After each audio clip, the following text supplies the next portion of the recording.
So hey guys, welcome to अपनी coding में। नाम विवेक है। तो दोस्तों, जावा के इस क्वेश्चन सीरीज में ये हमारा क्वेश्चन नंबर 9 है और आज के इस वीडियो में हम जो है एक बेसिक से पैटर्न का क्वेश्चन करेंगे जो कि हमारा है स्क्वायर पैटर्न। तो ये क्वेश्चन क्या कहता है, इसको हम अप्रोच कैसे करेंगे, और इस वीडियो में मैं आपको एक ऐसा टिप्स देने वाला हूँ जिससे जो है आप किसी भी पैटर्न के क्वेश्चन को आसानी से सॉल्व कर सकते हैं। सो इस वीडियो को लास्ट तक देखिएगा और अगर चैनल पे पहली बार आए तो चैनल को सब्सक्राइब कर बेल आइकन को जरूर प्रेस कीजिएगा। साथ ही आप हमें सोशल मीडिया पे फॉलो कर सकते हैं, लिंक इन द डिस्क्रिप्शन। एक और बात, आपको नीचे डिस्क्रिप्शन में एक पीडीएफ का लिंक मिल रहा होगा, उस पीडीएफ को जरूर डाउनलोड कीजिएगा जो कि इस क्वेश्चन रिलेटेड होगा कि इस क्वेश्चन को हम कैसे अप्रोच करेंगे। इसका कोड जो हम यहाँ पे टाइप करने वाले हैं वो भी आपको वहाँ पे मिलेगा और सूडो कोड, बहुत से ऐसे इन्फॉर्मेशन जो है आपको उस पीडीएफ में होगा। सो एक बार उस पीडीएफ को जरूर डाउनलोड करके उनको समझने का कोशिश कीजिएगा। फिलहाल चलिए हम चलते हैं अपने क्वेश्चन की ओर। ये हमारा क्वेश्चन क्या है, पैटर्न हमें जो है एक बेसिकली प्रिंट कराने हैं। तो आज से लेके कुछ दिन जो है हम पैटर्न के क्वेश्चन को डिस्कस करेंगे, देन जो है उनसे आगे के टॉपिक को डिस्कस करते हैं। तो सबसे पहला हमारा बेसिक सा पैटर्न है वो है स्क्वायर पैटर्न। अब ये स्क्वायर पैटर्न में आपको क्या करना है, यूजर से तो सबसे पहले एक इंटीजर आपको इनपुट लेना है, एन नंबर लेना है जो कि आपको रो का नंबर मिलेगा। ठीक है, अगर यूजर ने n = 4 डाला तो आपको ये पैटर्न प्रिंट कराना है, और यूजर ने अगर n = 7 डाला तो आपको नीचे का जो ये पैटर्न दिख रहा है वो आपको प्रिंट कराना है। तो कभी भी अगर आप पैटर्न का क्वेश्चन करने जाते हो तो सबसे पहले आपको ये पता होना चाहिए कि आपको प्रिंट क्या कराना है। अलग अलग इनपुट, अगर यूजर इनपुट डाले तो उसका अलग अलग आउटपुट क्या होगा, आपको आउटपुट जो है पता होना चाहिए। तो बेसिकली यहाँ पे आपको आइडिया लग रहा होगा कि हमारा आउटपुट क्या होने वाला है। तो आप एक बार जो है 2-3 इनपुट लेके अपने आप से ड्रॉ कीजिए, रफ पेपर पे आप जो है ड्रॉ कीजिए कि इसका आउटपुट क्या होने वाला है। अगर n = 3 दे तो इसका आउटपुट क्या होगा स्क्वायर पैटर्न का, n = 5 दे तो इसका आउटपुट क्या होगा। इसी तरीके से 2-3 आपको जो है एज ए इनपुट लेके उनका आउटपुट आपको पहले राइट डाउन करना है। इससे आपको बहुत सारे जो है बेसिक आइडिया क्लियर हो जाएगा कि हमें क्या मिल रहा है और हमें क्या प्रिंट कराना है। तो ये हमारा क्वेश्चन हो गया, हमें क्या कह रहा है वो भी आप समझ गए। चलिए इन क्वेश्चन को कैसे सॉल्व करेंगे वो हम समझते हैं। तो बेसिकली मैंने n = 4 के लिए एक पैटर्न ले लिया है जो कि हमें इस तरीके से प्रिंट कराना है, और n = 7 के लिए हमने यहाँ पे 2 ले लिया। तो कभी भी अगर आप पैटर्न का क्वेश्चन करने जाते हो, कभी भी पैटर्न का क्वेश्चन डील करते हो, तो आपको ये 3 क्वेश्चन का जो है आंसर अगर पता कर लेते हैं, आप अपने आप से ये 3 क्वेश्चन को पूछिए और इसका आंसर आप कोशिश कीजिए निकालने का, तो आपका जो क्वेश्चन है, आपका जो पैटर्न का क्वेश्चन है वो बहुत ही आसान तरीके से सॉल्व हो जाएगा। अब ये क्वेश्चन क्या है, इस क्वेश्चन को हम कैसे अप्लाई करेंगे पैटर्न के क्वेश्चन के लिए वो भी हम देखते हैं। सो सबसे पहला हमारा क्वेश्चन क्या है, how many row to print, यानी कि कितने रो जो है हमें प्रिंट कराने हैं।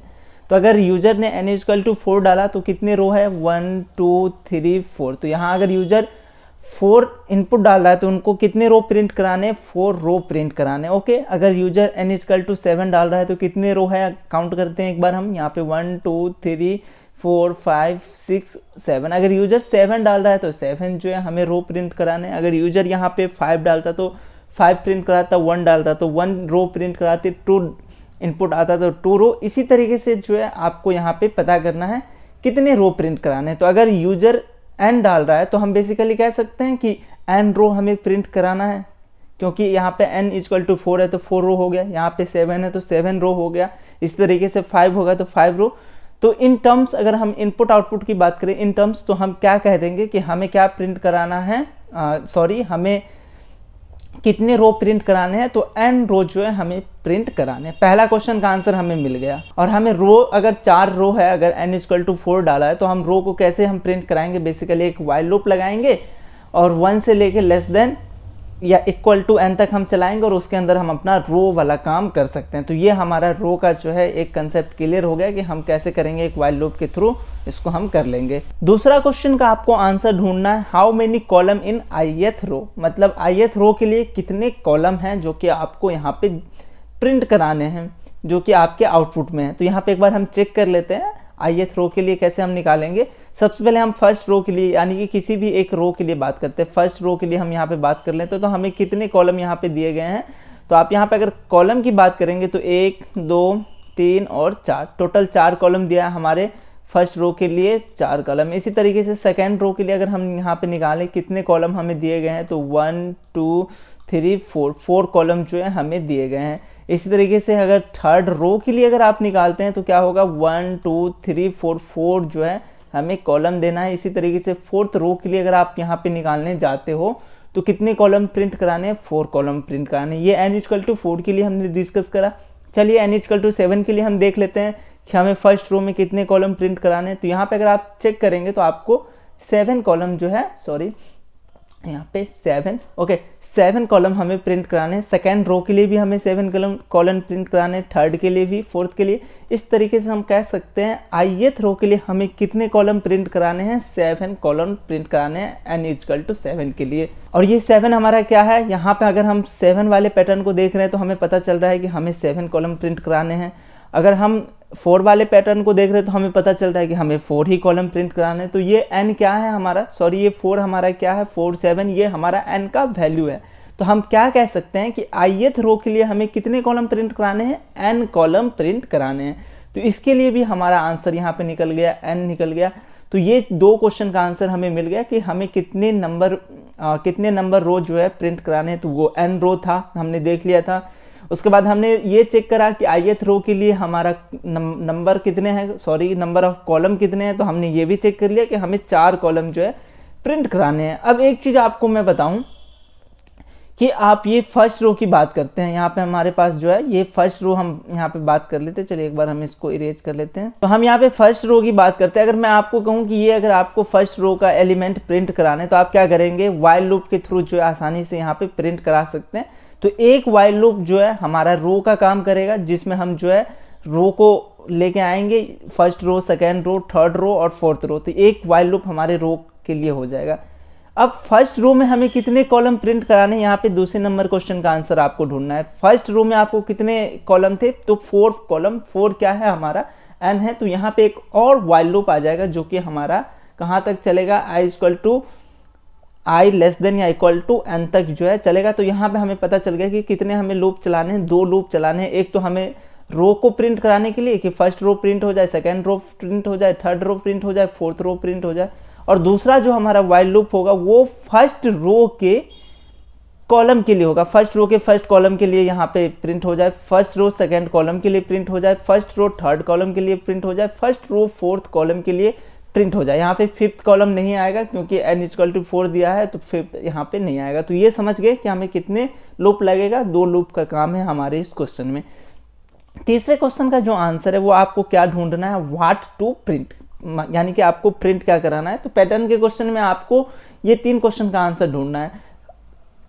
तो यहाँ पे अगर आप गौर से देखेंगे कि n=4 है तो इस केसेस में आपको 4 4 4 प्रिंट कराने, 4 4 यहाँ पे, और n=7 है तो 7 प्रिंट कराने। बेसिकली क्या प्रिंट कराने हैं, तो आपको n प्रिंट कराने। तो यहाँ पे जो है हम यहाँ पे ढूंढ लेते। तो हमें ये 3 क्वेश्चन का आंसर मिल चुका है। 3 क्वेश्चन में सबसे पहला नंबर ऑफ रो जो हमें प्रिंट कराने हो वो n रो हमने पता कर लिया, कॉलम हमने पता कर लिया, n कॉलम प्रिंट कराने। और यहाँ पे मैंने क्या हमें प्रिंट कराने इसका भी हमने आंसर पता कर लिया कि हमें n प्रिंट कराने हैं। तो ये अगर 3 क्वेश्चन का आंसर आप ढूंढ लेते हो तो आपका क्वेश्चन जो है 90% सॉल्व हो जाता है। इसके बाद हमें डायरेक्ट जो है कोड करना होता है। एक बार और हम समझ लेते हैं। तो हम सबसे पहले क्या करेंगे, एक वाइल लूप लगाएंगे नंबर ऑफ रो के लिए जो हमें रो को जो है प्रिंट करके दे दे। और रो के अंदर हम बात करेंगे फर्स्ट रो, यानी कि फर्स्ट रो ये है हमारा, इसके अंदर हमें कॉलम प्रिंट कराने। तो कितने कॉलम है, 4 कॉलम है n=4 के लिए। तो इसके लिए भी जो है हम एक वाइल लूप जो है यूज करेंगे। और कॉलम वाले जो हमारा वाइल लूप होगा उसके अंदर हम n को जो है बेसिकली प्रिंट कराते चलेंगे। तो ये हमारा जो है कोड होने वाला है। चलिए डायरेक्ट कोड की तरफ जंप करते हैं। और एक बार हम इस कोड को लिख लेंगे तो हमें और भी जो है कंसेप्ट क्लियर हो जाएगा। तो एक बार हम कोड राइट डाउन करते हैं, देन इसका हम कोशिश करेंगे ड्राई रन करने का ताकि और भी हमें कंसेप्ट क्लियर हो पाए।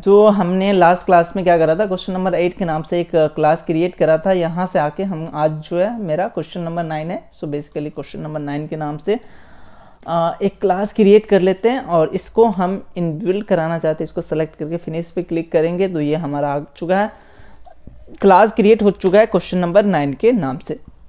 सबसे पहले आपको यूजर से जो है n लेना है, नंबर ऑफ रो लेना है। तो इसके लिए स्कैनर s=new स्कैनर system.in, ये हम हर एक क्वेश्चन में करते आ रहे हैं। तो इनका आपको डाउट नहीं होना चाहिए कि हम क्यों कर रहे हैं और कैसे कर रहे हैं। और जैसे ही आप स्कैनर क्लास यूज करते हो तो आपको यहाँ पे इंपोर्ट भी कराना पड़ेगा। सो यहाँ से जो है हम इंपोर्ट करा लेते हैं, तो हमारा जो एरर है वो एरर शो करना बंद हो जाएगा। इसके बाद नीचे आएंगे और यूजर से अगर हमें n लेना है, इंटीजर लेना है एज ए इनपुट, तो क्या करेंगे, integer n equal to s dot next, कुछ इस तरीके से जो है हम यूजर से इंटीजर लेते हैं। ये बेसिक सा काम है, ये हर एक क्वेश्चन में अभी तक करते आ रहे हैं, तो ये आप नहीं पूछोगे कि ये कैसे करा, कैसे हुआ, तो ये हम पहले भी देख रखे हैं। ओके, सो यहाँ पे मैं क्या करता हूँ, एक बार n इक्वल टू 3 के लिए मैं एक बार जो है अपना आउटपुट यहाँ पे देख लेता हूँ, ताकि हमें जो है कोड करने में दिक्कत ना हो। तो एक 3 यहाँ पे आएगा। सो n इक्वल टू 3 के लिए हमारा आउटपुट कुछ इस तरीके से आएगा। ये हमारा फर्स्ट रो हो गया, ये हमारा सेकेंड रो हो गया और ये हमारा थर्ड रो हो गया। तो सबसे पहले हमें एक लूप लगाना पड़ेगा, किसके लिए, नंबर ऑफ रो के लिए।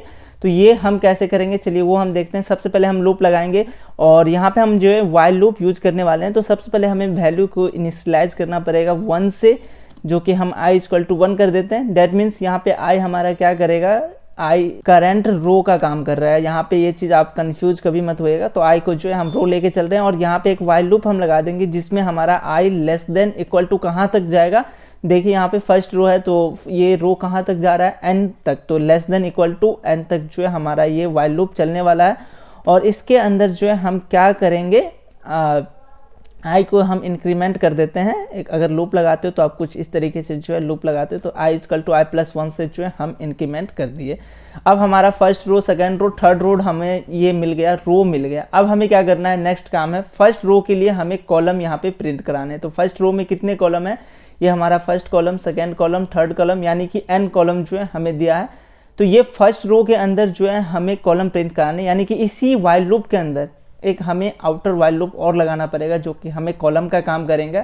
तो बेसिकली हम यहाँ पे एक और जो है व्हाइल लूप यूज करेंगे। और इससे पहले हम व्हाइल लूप लगाए तो हमें एक वैल्यू इनिशियलाइज करना पड़ेगा, j इक्वल टू 1 हम कर लेते हैं। और यहाँ पे j जो है हमारा क्या काम करेगा, j that means current column का काम करेगा। ठीक है, कभी कंफ्यूज मत होइएगा, j और i को लेके मैं साथ साथ लिख भी दे रहा हूँ कमेंट करके, कि कभी कंफ्यूजन ना आए।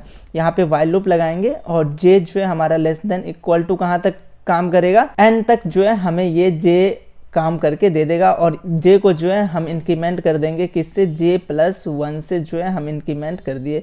तो ये हमारा जो है कॉलम के लिए हमारा ये व्हाइल लूप आ चुका है।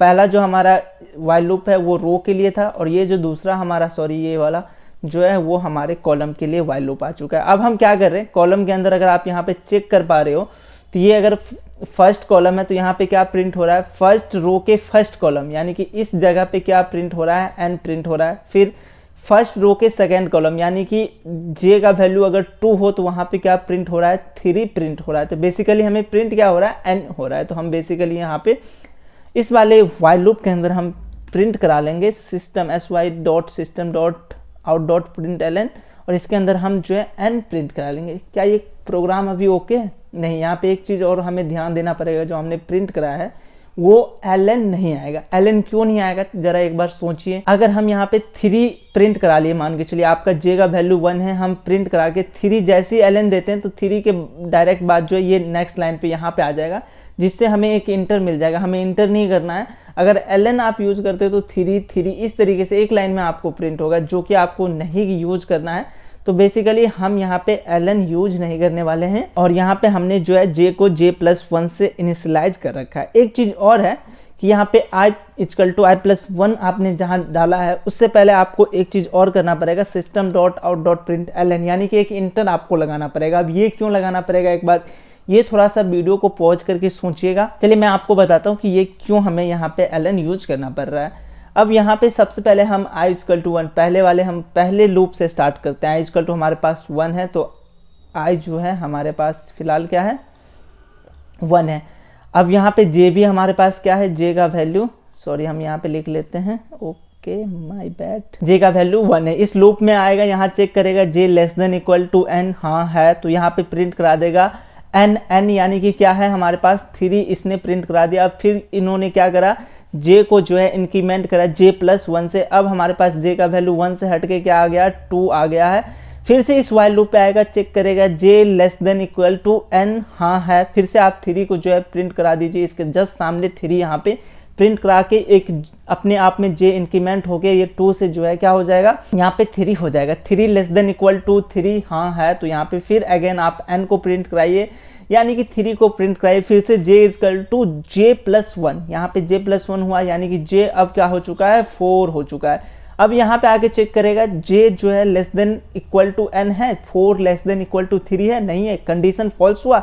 लाइन नंबर 18 पे एग्जीक्यूट करेगा। हम क्या कह रहे हैं, हमारा फर्स्ट रो देखे अगर आप मैच करेंगे तो हमारे फर्स्ट रो का काम हो चुका है, 3 3 3 हो चुका है। अब हमें सेकंड रो में आना है। सेकंड रो में कैसे आएंगे, जब यहाँ पे इंटर प्रेस करेंगे तभी तो हम आएंगे। तो बेसिकली हमने क्या करा, लाइन नंबर 18 पे आके हमने प्रिंट एलन यूज कर दिया, और फिर अब हमारे पास क्या हो चुका है, I equal to I plus 1। अब हमारा पास आई का वैल्यू क्या हो चुका है, 1 से लेके 2 हो चुका है। अब इस 2 के लिए भी जो है ये वाइल लूप कितने टाइम्स रन करेगा, यहाँ पे 3 टाइम्स रन करके जो है, अब जैसे यहाँ पे आई इक्वल टू 2 है तो जे फिर से इनिशियलाइज हो गया 1, अब फिर से ये 3 प्रिंट कर देगा। आई जो है सॉरी जे जो है हमारा 2 हो गया, फिर से ये 3 प्रिंट करेगा, जे 3 हो गया, फिर से ये 3 करेगा प्रिंट। फिर यहाँ पे कंडीशन चेक करेगा, जे जैसे ही 4 होगा कंडीशन चेक करेगा, ये वाइल लूप ब्रेक हो गया। एक इंटर और प्रेस कीजिए, यहाँ पे आइए, I equal to I plus 1, यानी कि अब आई का जो वैल्यू है वो हमारे पास 3 हो चुका है। थर्ड रो में हम आ चुके हैं। अब यहाँ पे हम फिर से आएंगे, चेक करेंगे condition i less than equal to N, हाँ 3 जो है लेस देन इक्वल टू 3 है, तो हम इस लूप के अंदर एंट्री कर जाएंगे। यहाँ पे हमारे पास क्या कह रहा है, हम जैसे ही इस लूप में आ रहे हैं तो हम जे को 1 कर दे रहे हैं, तो जे हमारे पास क्या हो गया, स्टार्टिंग में 1 हो गया। J less than equal to N, हाँ 1 जो है less than equal to N है, 3 है, इससे छोटा है, तो हम 3 को बेसिकली यहाँ पे प्रिंट करा दे रहे हैं। इसी तरीके से जो है हमारे यहाँ पे 3 प्रिंट हो जाएगा। और जैसे ही J equal to J plus 1 होगा तो ये लूप जो है हमारा, ये वाला लूप काम करना बंद होगा, और यहाँ पे आके फिर से ये इंटर प्रेस करेगा, यहाँ आ जाएगा, और यहाँ पे चेक करेगा I equal to I plus 1। आई को जो है इस बार हम क्या 1 से इंक्रीमेंट करके 4 कर देंगे, और यहाँ से आके ये लूप चेक करेगा, सॉरी ये वाला जो 12 नंबर लाइन पे है, ये चेक करेगा क्या ये कंडीशन ट्रू हो रहा है, 4 3 से छोटा है या बराबर है, तो नहीं, तो ये इस लूप से भी बाहर होके अपना प्रोग्राम जो भी आउटपुट आया है वो एग्जीक्यूट करेगा, और यहाँ पे हमें आउटपुट दे देगा। तो बेसिकली आपने ड्राई रन देख लिया। चलिए एक बार हम यहाँ पे अलग अलग इनपुट के लिए इसका आउटपुट देख लेते हैं कि हमारा प्रोग्राम जो है रन कर रहा है कि नहीं। यहाँ से रन करा के एन इक्वल टू 7 डाल के देखते हैं, तो हमें यहाँ पे 7 के लिए मिल रहा है। अब एन इक्वल टू 3 डाल के देखते हैं, छोटा सा प्रोग्राम, तो 3 के लिए हमें ये आउटपुट मिल रहा है। तो ये था हमारा सबसे पहला पैटर्न का क्वेश्चन, जो कि स्क्वायर पैटर्न। इसका कोड और बाकी जो भी अप्रोचेज होगा वो आपको पीडीएफ के रूप में मिल रहा होगा। नीचे आपको डिस्क्रिप्शन में लिंक है, उसको जरूर डाउनलोड कीजिएगा, वहाँ पे आपको बहुत सारे टर्म्स जो है देखने को मिलेगा। चलिए हमें दीजिए थोड़ा सा समय, हम मिलेंगे नेक्स्ट वीडियो में एक और पैटर्न क्वेश्चन के साथ। तब तक के लिए मुझे दीजिए थोड़ा सा समय।